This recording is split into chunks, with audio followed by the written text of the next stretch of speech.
ছোট্ট বিপদ হলো তার দারিদ্রতা। দারিদ্রতা হলো আমাদের জীবনে সবচেয়ে বড় বিপদ। আর নবীজি বলছে 70টির মধ্যে দারিদ্রতাই হলো ছোট্ট বিপদ। তার মানে আরো বড় বড় যত বিপদ আপদ বালা মুসিবত রয়েছে, আল্লাহ সব বালা মুসিবত থেকে আমাদেরকে হেফাজত করবে। তার মানে আমি অসুস্থতা আছি, আপনি বিপদে আছেন, অসুস্থতায় আছেন, আল্লাহ পাক অসুস্থতা আপনার দূর করে দিবে। আপনি বিপদে আছেন, এই দোয়াটি পাঠ করেন, আল্লাহ বিপদ থেকেও আপনাকে মুক্ত করে দিবে। আপনি দুশ্চিন্তায় আছেন, ডিপ্রেশনে আছেন, এই দোয়াটা পাঠ করেন, আল্লাহ দুশ্চিন্তা থেকেও আপনাকে মুক্তি দান করবে।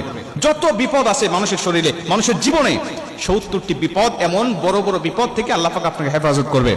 রাসূল সাল্লাল্লাহু আলাইহি ওয়াসাল্লাম বলেন, হযরত আবু হুরায়রা রাদিয়াল্লাহু তাআলা আনহু বর্ণনা করেন, রাসূল সাল্লাল্লাহু আলাইহি ওয়াসাল্লাম বলেন, তোমরা লা হাওলা ওয়ালা কুওয়াতা ইল্লা বিল্লাহ এই দোয়াটি বেশি বেশি পাঠ করো, কেননা এটা হলো জান্নাতের রত্নভাণ্ডার। কেননা এটা হলো জান্নাতের রত্নভাণ্ডার। এই দোয়াটি যদি তোমরা বেশি বেশি পাঠ করো, জান্নাতের রত্নভাণ্ডার তোমাদেরকে দান করা হবে। এবং এই হাদিসের শেষের দিকে নবীজি সাল্লাল্লাহু আলাইহি ওয়াসাল্লাম বলছেন, তোমরা যদি এই দোয়াটির সাথে আরেকটু দোয়া যোগ করে যদি পাঠ করতে পারো, তাহলে